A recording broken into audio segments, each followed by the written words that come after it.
Hello guys, welcome back to my YouTube channel S K study. अभी आप success मैं हूं आपका एजुकेटर शिवम मिश्रा। आपका स्वागत करते हैं आपके अपने यूट्यूब चैनल यस की स्टडी पर।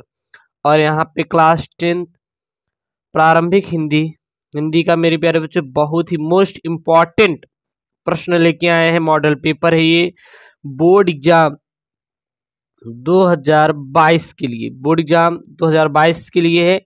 और सही बच्चे वीडियो को शुरू से लेकर अंत तक देखेंगे और 70 नंबर का आपका पूर्णांक होने वाला है।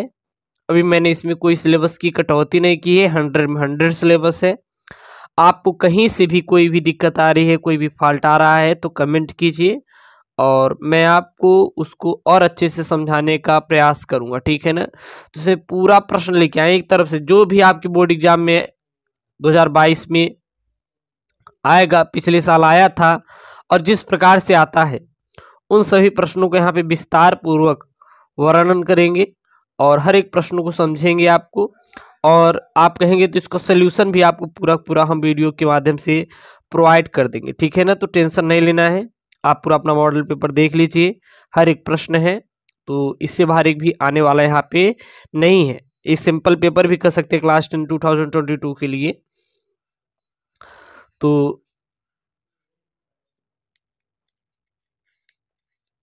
जो समय दिया जाएगा 3 घंटे 15 मिनट का आपका समय रहेगा और पूर्णांक कितना रहेगा 70 नंबर का। प्रारंभ में 15 मिनट जो रहेंगे वो प्रश्न पत्र को पढ़ने के लिए रहेंगे। जो भी परीक्षार्थी रहेंगे उनको 15 मिनट प्रश्न पत्र पढ़ने के लिए समय दिया जाएगा, ठीक है ना। तो पहला प्रश्न है यहाँ पे 1 अंक का। देखिए, अगर बहुविकल्पी की बात करें तो कम से कम 5 प्रश्न रहेंगे, 5 प्रश्न रहेंगे और पांचों जो रहेंगे 1-1 अंक के रहते हैं। कितने रहते हैं? 1-1 अंक के। पहला, दूसरा, तीसरा जो भी रहेंगे, ठीक है ना, 1-1 अंक के। चलिए, यहाँ पे है शुक्ल युग के निबंधकार है। शुक्ल युग के निबंधकार कौन है? पदुमलाल पुन्नालाल बख्शी, राम कुमार वर्मा, राम नरेश त्रिपाठी या महादेवी वर्मा। तो शुक्ल युग की निबंधकार कौन है? इस चारों में से आपको सही ऑप्शन लगाना रहेगा, लगाना नहीं रहेगा बल्कि लिखना होगा कि शुक्ल युग के निबंधकार जो भी रहेंगे महादेवी वर्मा, राम कुमार वर्मा या फिर राम नरेश त्रिपाठी, जो भी रहेगा आप वहाँ पे लिख देंगे। अगला प्रश्न है निम्नलिखित कृतियों में से किसी एक लेखक का नाम लिखिए। यानी कि यहाँ पे देखिए 4 ठो कृति दी गई है। पहला क्या है? शेखर एक जीवनी, दूसरी रंगभूमि, कलम का सिपाही और उर्वशी। यहाँ पे 4 कृतियां दी गई हैं और इसमें से किसी एक ही कृति के लेखक का नाम लिखना है। अगला यहाँ पे चिंतामणि किसका निबंध संग्रह है। ये तो बहुविकल्पी से नहीं है लेकिन यहाँ पे लिखना है कि चिंतामणि किसका निबंध संग्रह है। अगर इसको लिखेंगे तो 1 अंक यहाँ बन जाएगा, यानी कि ऊपर 2 और 1 3 अंक हो जाएगा। अगला है यहाँ पे रामधारी सिंह दिनकर की किसी एक रचना का नाम लिखिए। किसी एक रचना का नाम लिखना है रामधारी सिंह दिनकर की। मैंने बोला कि 5 रहेंगे, देखिए 5 देखिए इसमें है। अगला है देखिए क ख ग घ अंगा, 5 है, 3 2 5, 5 नंबर का। शुक्लोत्तर युग की समय सीमा बताइए। तो शुक्लोत्तर युग की समय सीमा कब से कब तक थी? आपके लिए बहुत important exam point of view से, इसलिए आपको हर एक चीज पढ़ के ही जाना है, ठीक है ना। चलिए, अगला प्रश्न है यहाँ पे दूसरा का निम्नलिखित रचनाओं में से किन्हीं 2 रचनाकारों के नाम लिखिए। यहाँ पे देखिए 4 ठो दी गई हैं, 4 ठो रचनाएं दी गई हैं और किन्हीं 2 रचनाकार का यहाँ पे नाम लिखना है। रामचंद्रिका का, उद्धव शतक का, कश्मीर सुषमा का और कामायनी का। यहाँ पे देखिए 2-2 अंक का ये प्रश्न है और यहाँ पे ये 3 अंक का प्रश्न है। रीतकाल के किन्हीं 3 कवियों के नाम लिखे, यानी 3 कवि के नाम लिखेंगे तो आपको 3 अंक का यहाँ पे बन जाएगा, यानी 3 2 5 अंक का क्लियर हो गया। अगर आपको इसका आंसर चाहिए सिंपल पेपर, ये जो मॉडल पेपर 2022 के लिए, अगर इसका उत्तर भी चाहिए पूरा तो आप कमेंट कीजिए, मैं आपको बना के दे दूंगा, ठीक है ना। तो आपको किसी तरह से टेंशन नहीं लेना है। अगला प्रश्न है यहाँ पे निम्नलिखित गद्यांश को पढ़कर उसके नीचे दिए गए प्रश्नों के उत्तर दीजिए। यहाँ पे गद्यांश पढ़ना है और गद्यांश से रिलेटेड आपका प्रश्न आ जाता है, पूछ लेता है। तो आपको गद्यांश जो भी रहेगा, जैसे कि मित्रता से पूछ लिया जाता है। तो जितने भी चैप्टर हैं उसको गद्यांश भी आपको तैयार करके जाना है, क्योंकि गद्यांश से रिलेटेड प्रश्न यहाँ पे 8 अंकों के रहेंगे। 3 प्रश्न पूछे जाते हैं। आपका जो रेखांकित अंश की व्याख्या रहता है वो 4 अंक का रहता है। पहला जो संदर्भ कितने अंक का रखा है, 2 अंक का, और लास्ट एक प्रश्न बनता है इसी से, वो 2 अंक का, यानी बोले तो 8 अंक का रहेगा। तो आप गद्यांश से देख लीजिए, लगा लीजिएगा टिक। हंसमुख चेहरा, बातचीत का ढंग, थोड़ी चतुराई या साहस, ये ही 2-4 बातें किसी को देखकर लोग चटपट उसे अपना बना लेते हैं। हम लोग यह नहीं सोचते कि मैत्री का उद्देश्य क्या है तथा जीवन के व्यवहार में उसका कुछ मूल्य भी है। यह बात हमें नहीं सूझती कि यह एक ऐसा साधन है जिससे आत्मशिक्षा का कार्य बहुत सुगमता से हो जाता है। एक प्राचीन विद्वान का वचन है, विश्वास पात्र मित्र से बड़ी रक्षा रहती है।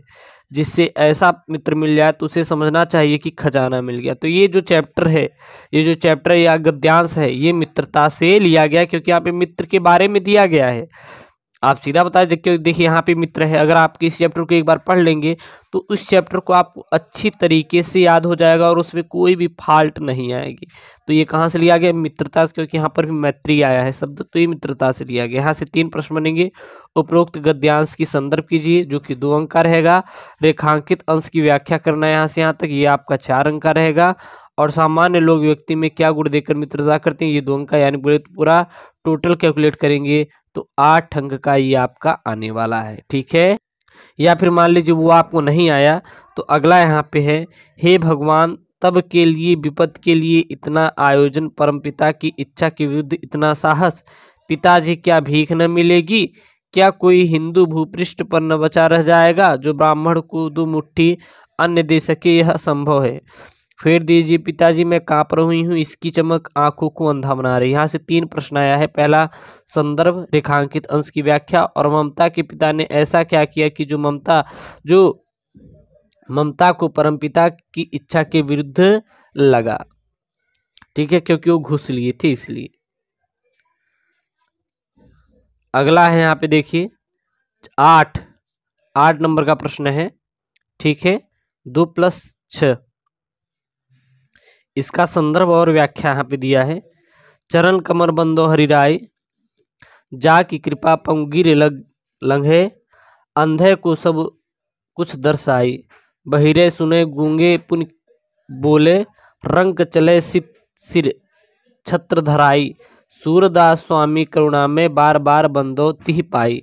अथवा में इसको आप कह सकते हैं, बुंदेले हर बोले के मुख से लेके आप मर्दानी की। ठीक है, तो यहाँ ठीक है ना, इसका संदर्भ सहित अर्थ लिख देंगे तो आपका जो संदर्भ है 2 अंक का, अर्थ इसका 8 अंक का। प्रसंग भी बीच में आपको लिखना होगा तो लिख सकते हैं, कोई दिक्कत नहीं है। अगला है अवतरण का संदर्भ सहित अनुवाद करना है, और ये आपका संस्कृत से रिलेटेड है हिंदी में। तो या तो इसको आपको कर देना है या तो इसको, इन दोनों में से कोई एक कर देंगे तो आपका 8 नंबर क्लियर हो जाएगा, 6 नंबर। अगला है संस्कृत से रिलेटेड, यहाँ प्रश्न बना है, किन्हीं 2 प्रश्नों के उत्तर संस्कृत में दीजिए। यहाँ पे 2 है, 4 है, चारों में से 2 का आपको उत्तर देना है। अब यहाँ पे जीवन परिचय से रिलेटेड प्रश्न है, जो कि 3 नंबर का आपका आता है। या तो आचार्य रामचंद्र शुक्ल का याद कर लीजिए, या फिर डॉक्टर राजेंद्र प्रसाद का, या फिर डॉक्टर भगवत शरण उपाध्याय का। इन तीनों में से किसी एक का आपको याद कर लेना है। और अगर यहाँ पे कवि की बात करें तो कवियों में भी 3 नंबर का आएगा, कहीं ना कहीं 6 नंबर का आएगा, क्योंकि रचनाकार से और कवियों से 6 नंबर का आएगा, 3-3 नंबर का आता है। तो इसमें आपको 3 में से किसी एक को याद करना है। सूरदास का आप फिर याद कर लीजिए, या फिर रामनरेश त्रिपाठी का, या फिर सुभद्रा कुमारी चौहान का। तीनों में से किसी का एक का आप याद कर लीजिए। और यहाँ पे 7वां का है, हास्य रस की परिभाषा लिखिए, एक उदाहरण भी प्रस्तुत कीजिए। 2 नंबर का आएगा। रूपक अथवा पृच्छालंकार का उदाहरण सहित आपको देना है, 2 नंबर का। तो इसलिए रस, अलंकार, छंद, ये सब याद कर लीजिए। दोहा छंद के लक्षणों का उल्लेख करते हुए एक उदाहरण दीजिए, 2 अंक का, देख लीजिए। फिर यहाँ पे ये सब व्याकरण से रिलेटेड है। फिर यहाँ पे समाज विग्रह से आ जाएगा, 2 अंक का, किसी एक का ही करना है। सत्पुरुष, नीलकमल, चक्रधर, इसमें से किसी एक का आप लिख सकते हैं, साथ ही उसका समास के नाम में लिखना है कि किस समास का है। फिर यहाँ पे ख प्रश्न है, निम्नलिखित मुहावरे व लोकोक्तियों में से किन्हीं दो का स्पष्ट अर्थ करते हुए उस वाक्य प्रयोग भी करना है। अपने पैरों पे खड़ा होना, रंग बदलना और ऊंट किस करवट बैठता है और आँच न देना। फिर यहाँ पे का उत्तर है, निम्नलिखित में से एक के दो पर्यायवाची शब्द लिखना है। चंद्रमा का, आकाश का, गणेश का, माता का। तो जिसका भी आपको याद रहे दो का पर्यायवाची लिखना है शब्द और 2 अंक का हो जाएगा। यानी किसी एक के 4 ठो दिए हैं, किसी एक का 2 पर्यायवाची शब्द। चाहे आकाश का लिख दीजिए गगन, अंबर। आकाश का क्या होता है? गगन और अंबर, ठीक है ना। तो आप लिख दीजिएगा किसी का। अगला है यहाँ पे, निम्नलिखित शब्दों में से 2 को पहचान कर लिखे कि वे किस प्रकार के शब्द हैं, तत्सम है या तद्भव है। इसमें से 2 को लिखना है, 4 दिए लेकिन 2 को ही आपको लिखना है पहचान कर। अगला है यहाँ पे, निम्नलिखित में से 2 के विपरीत तार्थक शब्द लिखना है। यहाँ पे 4 ठो है, 2 को लिखना है। फिर यहाँ पे वाक्यांश आपके लिखना है, जिससे कोई भय ना हो, ठीक ना, ऊपर की ओर जाने वाला, निर्भय हो जाएगा इसका। फिर यहाँ पे अपराधों संबंधित झूठ बोलने वाला। अगला है यहाँ पे संधि विच्छेद करना है। और फिर यहाँ पे आपका जो आपका जिससे भी रिलेटेड रहता है आप इसको याद कर सकते हैं। और फिर यहाँ पे निबंध, बस निबंध 8 अंकों का हिंदी में होता है, तो इसको आप जरूर तैयार कर लीजिए। तो ये रहा क्लास 10th हिंदी का मॉडल पेपर, वो यूपी बोर्ड एग्जाम 2022 के लिए।